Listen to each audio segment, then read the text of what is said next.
Hello everyone. N के education channel पर आप सभी का बहुत बहुत स्वागत है।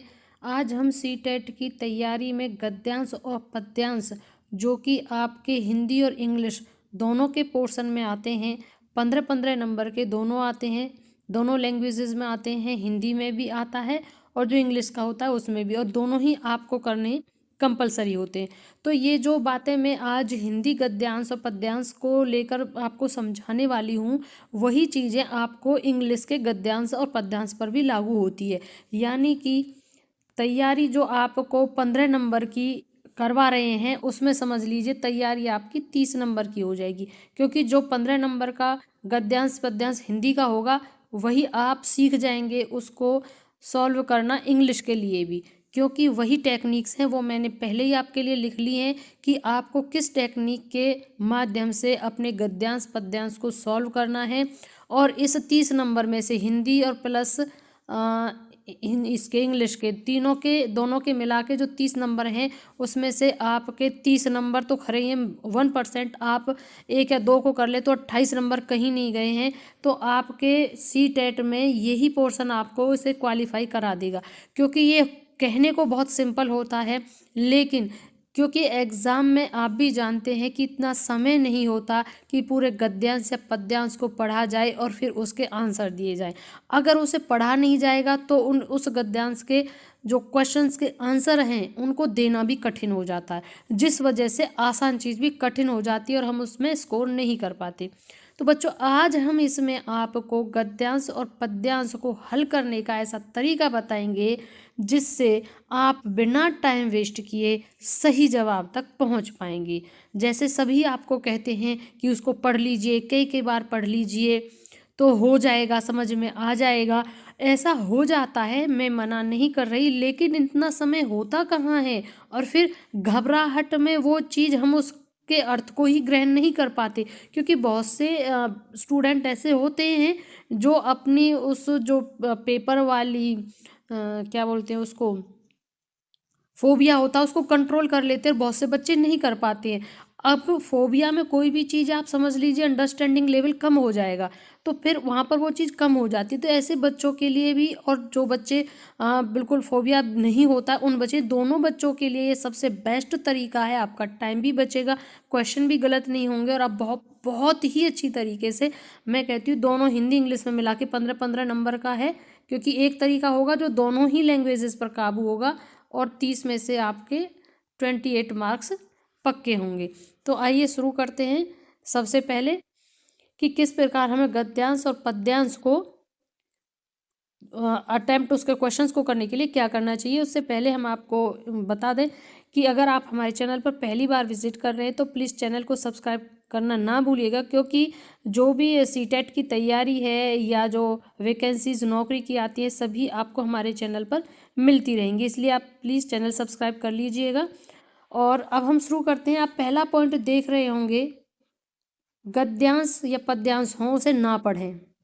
अब आप कह रहे होंगे कि ये क्या कह रहे हैं। आप इसे समझते चलें, आप उसे पढ़ने में टाइम वेस्ट ना करें। पढ़ने का तरीका हम बताएंगे कैसे पढ़ना है, लेकिन आप शुरू में उसे ना पढ़ें, छोड़ दें। दूसरा पॉइंट, डायरेक्ट आप पहले क्वेश्चन पर आ जाइए और उसको अटेम्प्ट करना है। आपको कैसे करना है वो भी बताएंगे, आपको सिर्फ पहले सीधा क्वेश्चन पढ़ना है। ये सारी चीज़ें जो मैंने पॉइंट आउट करके लिखी हुई हैं आपके लिए, ये मैं एक पैसेज आपको दिखाऊंगी भी करके, जो आप ये जो मैंने चारों फार्मूला दिखाए हैं, चारों पांचों, वो फार्मूला मैं आपको हल करने में दिखाऊंगी, तो आपको लगेगा कि बिल्कुल सही है।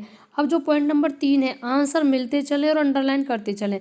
जैसे जैसे आपको आंसर मिल रहे हैं, कि मान लीजिए क्वेश्चन 1 में आपने आंसर को ढूंढ लिया, तो उसके नीचे तुरंत ऐसे अंडरलाइन कर दीजिए पेंसिल से। आगे है अगला क्वेश्चन, होता है एक शीर्षक वाला, तो जब हम अंडरलाइन करते चलेंगे ना तो अर्थबोध हो जाएगा। इसलिए मैंने आपको बोला कि आप अंडरलाइन करते चलिए। जितने भी आपको पूरे गद्यांश या पद्यांश के अंदर अपने अपने उनके आंसर्स मिले, उन सबको आप अंडरलाइन कीजिए। जैसे जैसे आप अंडरलाइन करते चलेंगे, जब वो आप उनको एक साथ पढ़ेंगे तो आपको उस पूरे पैराग्राफ का एक अर्थबोध हो जाएगा, जो आपके शीर्षक को दिलाने में आपकी मदद करेगा। उसका भाव भी क्लियर हो जाएगा उसी के माध्यम से। आगे है, उसमें 2 या 3 क्वेश्चन ऐसे भी आते हैं जो ग्रामर के होते हैं। अब उसके पीछे आप पूरा ग्रामर तो नहीं पढ़ेंगे, ये भी एक बात है, क्योंकि ग्रामर बहुत बड़ा होता है, उसमें इतना टाइम बिगाड़ेंगे तो और भी टॉपिक है, फिर उनका क्या होगा। तो व्याकरण के जो 2 या 3 प्रश्न होते हैं उनको कैसे हल किया जाए उसका भी तरीका इसी वीडियो के अंदर मैं आपको बताऊंगी, क्योंकि जो व्याकरण के 2 या 3 प्रश्न होते हैं ना, वो भी उस गद्यांश से या पद्यांश से ही लिए होते हैं। हालांकि व्याकरण के बिना व्याकरण के समझ में वो नहीं आएगा, लेकिन फिर भी वो जो 2 या 3 क्वेश्चन हैं उनको कैसे गद्यांश से रिलेट करते हुए हल किया जा सकता है, वो भी मैं इस वीडियो में आपको बताऊंगी। चलिए तो आपको करके दिखाते हैं हम अभी कि किस प्रकार से हम एक पैसेज को, गद्यांश को या पद्यांश को सॉल्व कर सकते हैं। यही फॉर्मूला इंग्लिश पर भी लागू होता है, इसलिए मैं आपसे बार बार कह रही हूँ कि आपके एक साथ 2 सब्जेक्ट क्लियर हो रहे हैं, इंग्लिश और हिंदी दोनों का, जो गद्यांश या पद्यांश वाला पोर्शन आएगा वो। चलिए देख लेते हैं। ये हमारा गद्यांश है, और अब मैंने जैसे पहला पॉइंट बताया कि गद्यांश को पढ़ना नहीं है, तो इसलिए आप इसे छोड़ दीजिए, गद्यांश मैंने आपको दिखा दिया। अब हम आते हैं सबसे पहले इसके पहले ही क्वेश्चन पे आ जाते हैं। मान लीजिए ये है आपका पहला क्वेश्चन है, गद्यांश के आधार पर स्वस्थ शरीर के लिए आवश्यक है। तो मैंने कहा कि आप पहले क्वेश्चन को सीधे आ जाइए, अटेम्प्ट करिए उसे। तो अब इसमें गद्यांश के आधार पर स्वस्थ शरीर के लिए आवश्यक है, अब हमने ये देख लिया। अब इसके बाद अब हमें जाना है अपनी पैसेज पर, क्योंकि अब हमारे माइंड में जो है वो क्वेश्चन आ चुका है। तो अब इसको हमें पढ़ना है, कहाँ तक पढ़ना है, जब तक हमें उस क्वेश्चन का आंसर नहीं मिल जाता है। जैसे कि कहा जाता है स्वस्थ शरीर में ही स्वस्थ मस्तिष्क का वास होता है, और स्वस्थ शरीर के लिए वातावरण का शुद्ध होना अत्यंत आवश्यक है। तो यहाँ पर देखिए, यहाँ पर लिखा हुआ है साफ कि स्वस्थ शरीर के लिए वातावरण का शुद्ध होना आवश्यक है। अब हम अपने फिर यहाँ पे अंडरलाइन कर लिया। अब हम बैक जाएंगे और फिर अपने क्वेश्चन को देखेंगे कि क्वेश्चन क्या था। तो इन्होंने क्या कहा है, गद्यांश के आधार पर स्वस्थ शरीर के लिए क्या आवश्यक है।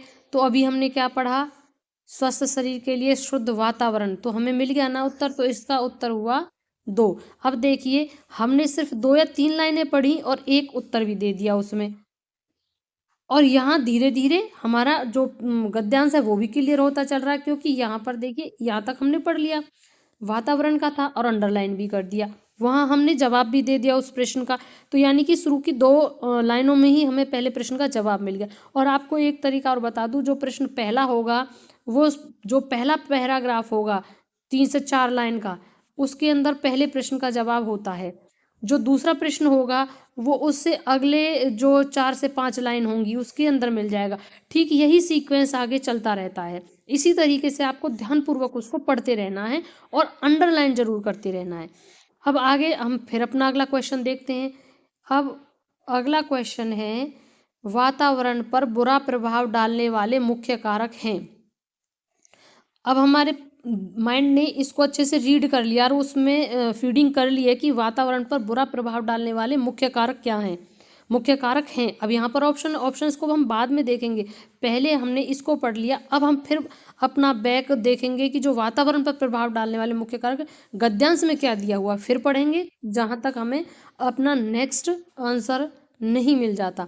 अब यहाँ से हम पढ़ेंगे क्योंकि हमें यहाँ तक मिल गया था और अंडरलाइन कर लिया हमने।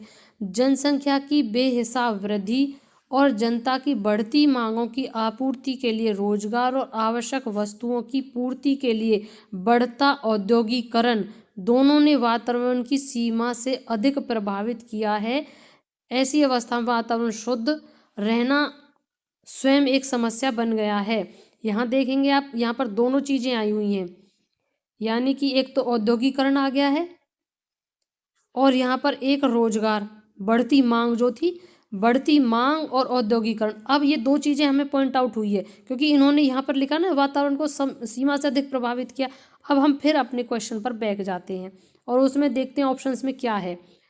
अब वातावरण पर बुरा प्रभाव डालने वाले मुख्य कारक हैं जनता की बढ़ती मांगे और आपूर्ति, क्योंकि हमें ये देखना आंसर तो मिलेगा, ये भी होगा, लेकिन ये बिल्कुल हमारे गद्यांश के अकॉर्डिंग नहीं है क्योंकि हमें गद्यांश वाले को ही फोकस करना है। दूसरा देखिए, जनसंख्या और औद्योगिकरण में वृद्धि, रोजगार की बढ़ती मांग और पूर्ति, जनसंख्या में सीमित किंतु औद्योगिकरण। इन्होंने पॉइंट सब में दिए, लेकिन वही पॉइंट देखना, इसमें देखो इन्होंने जनता की बढ़ती मांग और पूर्ति कर दी, पूर्ति कर दिया, लेकिन औद्योगिकरण शब्द नहीं है। यहाँ देखिए रोजगार की बढ़ती मांगे कर दिया, बिल्कुल सही है, उसमें ये दिया हुआ है, लेकिन यहाँ पर फिर औद्योगिकरण नहीं है, क्योंकि औद्योगिकरण उन्होंने स्पष्ट लिखा हुआ है, तो यहाँ पूर्ति शब्द दे दिया। अब फोर्थ जो ऑप्शन है इसमें जनसंख्या में सीमित, आज जनसंख्या में तो सीमित है ही नहीं, आपको भी पता है जनसंख्या असीमित तरीके से बढ़ रही है, और किंतु औद्योगिकरण में तीव्र वृद्धि। तो इन जो इन्होंने अन्य ऑप्शन दिए हैं उन्होंने उसमें से 2 का देते हुए 1 को गलत दिया है, और जो ये ऑप्शन है, ऑप्शन नंबर 2, ये पूर्ण रूप से सही है, जनसंख्या, क्योंकि दोनों में ही तो वृद्धि हुई है, जनसंख्या और औद्योगिकरण में वृद्धि। और ये आप देखिए ये बिल्कुल आपके गद्यांश में मिला हुआ है।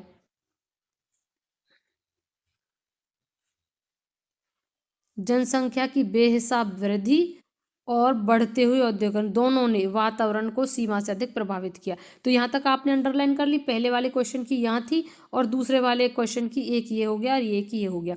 अंडरलाइन इसी प्रकार से आपकी बनी रहनी चाहिए। और इतना पैसेज आपने यहाँ तक पढ़ लिया है, यहाँ तक पढ़ लिया है, इतने में आप 2 क्वेश्चन अटेम्प्ट कर चुके हैं। अब हम आगे देखते हैं प्रश्न अपना, हम देखते हैं तीसरा 93, गद्यांश के अनुसार आधुनिक समस्या है। अब हमें गद्यांश के अनुसार ही देखनी है कि आधुनिक समस्या उन्होंने गद्यांश में क्या दिखाई है। अब हम अपना तीसरा देखते हैं, अब इनमें समस्या क्या दिखाई, जहाँ तक हम पढ़ चुके उससे आगे अब हम पढ़ेंगे। यहाँ पर देखिए, क्योंकि ये औद्योगिकरण यहाँ तक हम कर चुके हैं। ऐसी अवस्था में वातावरण का शुद्ध रहना स्वयं एक समस्या बन गया है आज, इसलिए प्रदूषण चाहे वायु का हो, जल का हो, ध्वनि का हो, एक नितांत आधुनिक समस्या के रूप में माने जाने, हमारे रूप में सामने आने लगे हैं। तो कौन कौन से हैं ये आधुनिक समस्या, कौन सा हो गया, वायु वाला हो गया। अब देखते हैं, ये वायु का भी है, जल का भी है, ध्वनि का भी। अब इन्होंने किस किस का दिया हुआ है वो हम देखते हैं ऑप्शन में। अब इन्होंने दिया है गद्यांश के अनुसार आधुनिक समस्या क्या है, इन्होंने दिया वायुमंडल का प्रदूषण, रोजगार में कमी, जनसंख्या में वृद्धि, ग्लोबल वार्मिंग। तो हमने जो अभी पढ़ा है, क्योंकि आधुनिक समस्या दिया हुआ था, तो आधुनिक समस्या में उसमें ये नहीं है, ना ग्लोबल वार्मिंग है, ना जनसंख्या में वृद्धि है। यहाँ पर इन्होंने, क्योंकि उन्होंने तीनों प्रदूषण दिखाए थे, जल प्रदूषण भी दिखाया था, वायु भी दिखाया था, लेकिन इन्होंने ऑप्शन में नहीं दिया, ऑप्शन में इन्होंने केवल वायु दिया है। तो हमारा जो आंसर होगा वो होगा वायु प्रदूषण।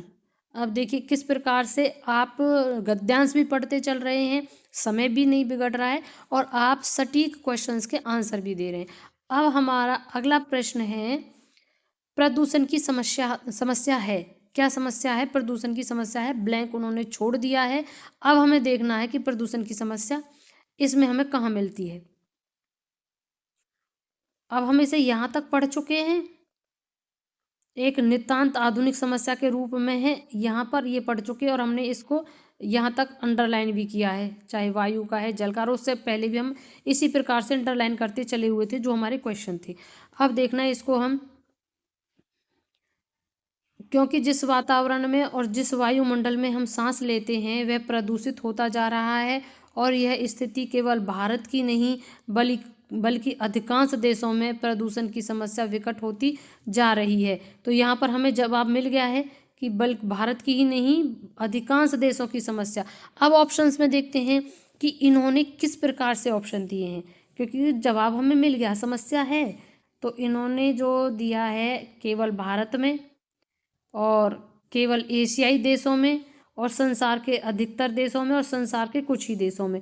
तो अब आप देख रहे होंगे कि हमारे गद्यांश में ये लिखा हुआ है कि संसार के अधिकतर देशों में।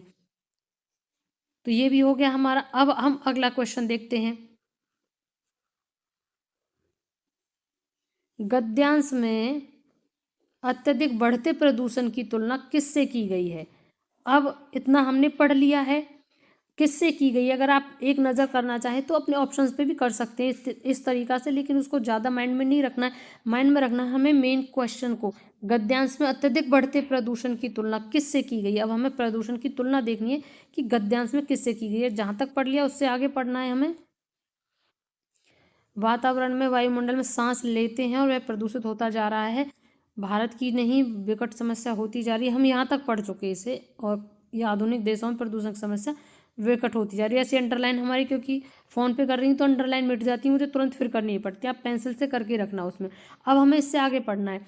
वैज्ञानिकों का तो यहाँ तक कथन है कि बेहिसाब हो रहे इस प्रदूषण के फनधारी सांप को यदि शीघ्र ही नहीं नियंत्रित किया गया। आपको तो नेक्स्ट अगली लाइन में ही उत्तर मिलते चल रहे हैं। तो देखिए इसी तरीके से आपको वहाँ पर भी मिलेंगे, निस्संदेह आप इसी तरीके से पूरा पेपर अटेम्प्ट कर लेंगे। तो यहाँ पर हमें बिल्कुल सीधा आंसर मिल गया है, प्रदूषण के फनधारी सांप। अब देखना उसमें क्या है, यहाँ पर पहले में ही मिल गया हमें, गद्यांश में अत्यधिक बढ़ते प्रदूषण की तुलना किससे हुई है, फनधारी सांप से। तो हमें पहला ही ऑप्शन है हमारा सही, ये उत्तर हो गया हमारा। अब अगला प्रश्न पढ़ते हैं हम, आने वाले दशकों में यह पृथ्वी मनुष्य तो क्या किसी भी जीवधारी के रहने योग्य नहीं रह पाएगी, वाक्य का भाव बताना है। अब हम उससे आगे पढ़ लेते हैं कि इन्होंने इस वाली लाइन को किस संदर्भ में कहा है। तो हम फिर अपने पैसेज पे चलते हैं, अपने गद्यांश पर, जहाँ तक पढ़ा था उससे आगे पढ़ते हैं इसे।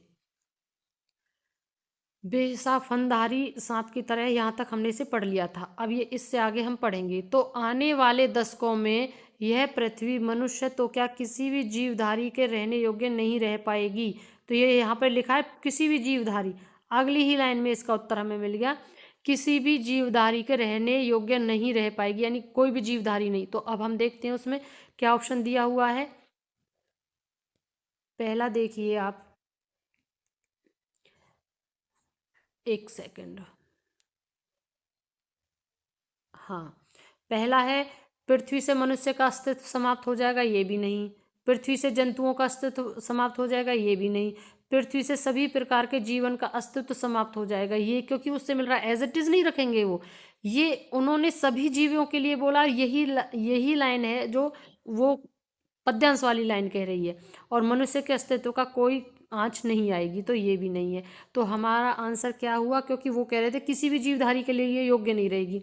और ये तीसरा जो है ये भी वही कह रहा है कि जीवन का अस्तित्व ही समाप्त हो जाएगा। तो इसका आंसर हुआ हमारा, पृथ्वी से सभी प्रकार के जीवन का अस्तित्व समाप्त हो जाएगा। अब जो क्वेश्चन मैं बता रही थी कि 2 या 3 क्वेश्चन ग्रामर के आ जाते हैं, व्याकरण के आ जाते हैं, लेकिन वो रिलेटेड होते हैं उसी गद्यांश से, जो गद्यांश आपको दिया हुआ है उसी गद्यांश से वो किसी न किसी प्रकार के ग्रामर से क्वेश्चन बना देते हैं। अब जैसे कि नियंत्रित शब्द, अब उसके लिए आप अलग से ग्रामर पढ़ोगे, और इतना जब आप सी टेट तक आए हो, सीधी सी बात है, आपने ग्रेजुएशन किया, बीएड किया, डीएलएड किया, बीटीसी किया, कुछ भी किया, बिना ग्रामर के कोई यहाँ तक नहीं आता। तो स्पेशल ग्रामर की जरूरत इतना नहीं है। अगर आपको लगता है कि फिर भी है तो आप बता देना थोड़ा थोड़ा, क्योंकि पूरे ग्रामर पे मेरे अच्छे से कमांड है, तो मैं इस ग्रामर का पोर्शन भी आपको करा दूंगी। साथ में जो नियंत्रित शब्द में प्रत्यय, प्रत्यय तो आप जानते होंगे, उपसर्ग और प्रत्यय दो होते हैं। उपसर्ग शब्द के आगे लगते हैं, जो शब्द होते हैं उनके आगे जो लगा दिए जाते हैं, यहाँ पर जो शब्द के आगे लग जाएंगे वो उपसर्ग होते हैं, और जो पीछे लगते हैं वो प्रत्यय होते हैं। यहाँ पर अब इन्होंने प्रत्यय पूछा, यानी कि जो पीछे लगा हुआ है, प्रत्यय यानी पीछे, तो नियंत्रित। अब आप आवाज पर ध्यान दीजिए, मैं जो बोल रही हूँ नियंत्रित, पीछे जो आवाज आ रही है वो इत की आ रही है। तो इसमें आप साउंड के आधार पर भी पहचान सकते हैं, क्योंकि उपसर्ग आगे है। तो जब अगर उपसर्ग पूछा जा रहा है तो आप उसे खुद बोलिए और अपनी बोली हुई बोली को ध्यान से सुनिए कि क्या साउंड आया। और इसमें प्रत्यय पूछा है तो इसलिए लास्ट पर जो आप प्रोनाउंस कर रहे हैं ना, उसको ध्यान से सुनिए क्या बोला। जैसे कि मैं फिर से एक बार बोलती हूँ, नियंत्रित, तो पीछे वाली जो आवाज आ रही है वो इत की आई, नियंत्रित, इत। अब इत शब्द देखिए कहाँ लगा हुआ है चारों ऑप्शन में, तो वही आपका प्रत्यय और वही आपका सही उत्तर होगा। यहाँ ता लगा हुआ ये भी नहीं है, त्रित लगा हुआ ये भी नहीं है, यंत्रित लिखा हुआ ये भी नहीं है, यानी ये 3 ऑप्शन नहीं है। और इत की आवाज कहाँ पर आई है ये देखिए, 4th ऑप्शन। तो इसलिए हमारा नियंत्रित शब्द में प्रत्यय होगा इत, ये वाला। इस प्रकार से हम ये वाला जो था उपसर्ग और प्रत्यय को भी हम पहचान सकते हैं, क्योंकि आगे लगते हैं, प्लस में इसकी साउंड पर ध्यान दें। अब है 98, दशक में समास का भेद बताइए। अब इसमें दशक, दशक में 10 गिनती आ रहा है ना, 10 का इसमें यहाँ पर ये तत्सम की तरीके से लिया हुआ है, जो अब इस प्रचलन में 10 चला हुआ है। तो यानी कि जो संख्यात्मक जो होते हैं ना, वो समा और कोई स्पेशल अर्थ दिया नहीं है, और एक समूह का बोध हमें करा रहा है। संख्यावाचक होने के साथ साथ समूह का बोध जो कराता है वो द्विगु समास होता है। और इसमें दिगु कहाँ है, तीसरे नंबर पर। तो इसलिए द्वंद्व जो समास होता है उसको आप जानते हो, दो तरीके से होता, और लगाकर उसको उसका विच्छेद किया जाता है, जैसे कि माता पिता, माता और पिता, तो इसलिए द्वंद्व नहीं है। तत्पुरुष के बहुत सारे भेद होते हैं जिसमें कि कारक चलते हैं, सभी के सभी कारक होते हैं ना, कर्ता ने, कर्म को, करण से, वो सभी इसके अंदर आते हैं। जैसे कि अब बहुत सारे उदाहरण थे उसके, तो तत्पुरुष ज़्यादा बड़ा हो जाएगा बताने में, बहुब्रीहि होता है, इसमें भी संख्यावाचक आता है, लेकिन ये एक विशिष्ट अर्थ को बताता है। आगे संख्या में तो दिखा देगा तुम्हें, लेकिन उसमें जो अर्थ निकल कर आएगा वो नहीं होगा जो शब्द होगा, उसका एक विशिष्ट अर्थ होता है। जैसे कि दशानन, दशानन में 10 तो हो गया, अब 10 आनन यानी 10 सिर हैं जिसके, वो कौन था, रावण, एक विशेष अर्थ दिया उसने, तो वो होता है बहुब्री। इसलिए इसमें कोई विशेष अर्थ नहीं है, संख्यात्मक है, और संख्यात्मक होने के बाद जो समूह का ज्ञान कराए वो होता है दिगु, इसलिए इसका आंसर हो गया दिगु। अब देखिए लास्ट हमारा है, और इसी में से ही हम कर रहे हैं, अलग से नहीं है, क्योंकि नियंत्रित शब्द गद्यांश में आया था, दर्शक शब्द भी गद्यांश में आया था। अगर इसमें थोड़ा जाके अगर आप वैसे देख लेते हैं तो समास है, थोड़ा थोड़ा रिलेट उनमें हो जाता है, और इसी प्रकार से जो एक दो क्वेश्चन आते रहेंगे उसके बैकग्राउंड के साथ मैं आपको ग्रामर समझा दूंगी। अब है समूह से भिन्न शब्द क्या है। बाकी सभी जो शब्द हैं वो कहीं ना कहीं समूह से जुड़े हुए लगेंगे आपको, लेकिन एक नहीं लगेगा, अलग होगा। अब इसमें जैसे आधुनिक है, आवश्यक है, स्वस्थ है और स्वास्थ्य है। स्वास्थ्य तो एक अलग ही हो गया है वो स्वास्थ्य, तो इससे भिन्न है, क्योंकि आधुनिकता में भी आप समूह को जोड़ सकते हैं, स्वास्थ्य में भी जोड़ सकते हैं, और आवश्यक में भी समूह को जोड़ सकते हैं, लेकिन स्वास्थ्य स्वास्थ्य में नहीं जोड़ सकते, क्योंकि वो हमारे स्वास्थ्य से जुड़ा हुआ है, इसलिए। तो ये हमारा इसी प्रकार से आपको जो इंग्लिश का पोर्शन आता है, ये हमने आपको हिंदी का गद्यांश बताया, सेम लागू आप इसे इंग्लिश पर भी कर सकते हैं। ठीक इसी प्रकार से आपको इंग्लिश वाले गद्यांश को भी अटेम्प्ट करना है, और वो भी मैं अपनी नेक्स्ट क्लास में आपको करके दिखा दूंगी। फॉर्मूला यही होगा, वही 5 नियम होंगे जो कि गद्यांश को अटेम्प्ट करने से पहले मैंने आपको बताए थे, और फिर गद्यांश को अटेम्प्ट करने पर उनको लागू करके इम्प्लीमेंटेशन उनका दिखाया मैंने आपको तुरंत। और आई होप आप अच्छे से समझे भी होंगे, और मैं ये दावे के साथ कह सकती हूँ कि दोनों को मिलाकर 30 नंबर आपके कहीं नहीं गए, इसमें 30 में से 30 आपको मिलेंगे ही। सीटेट क्लियर इसके बेस पर पूरा हो जाएगा, क्योंकि सिंपल होने के साथ साथ सबसे ज़्यादा गलतियां भी गद्यांश और पद्यांश में ही पाई जाती हैं, क्योंकि समय का अभाव होता है।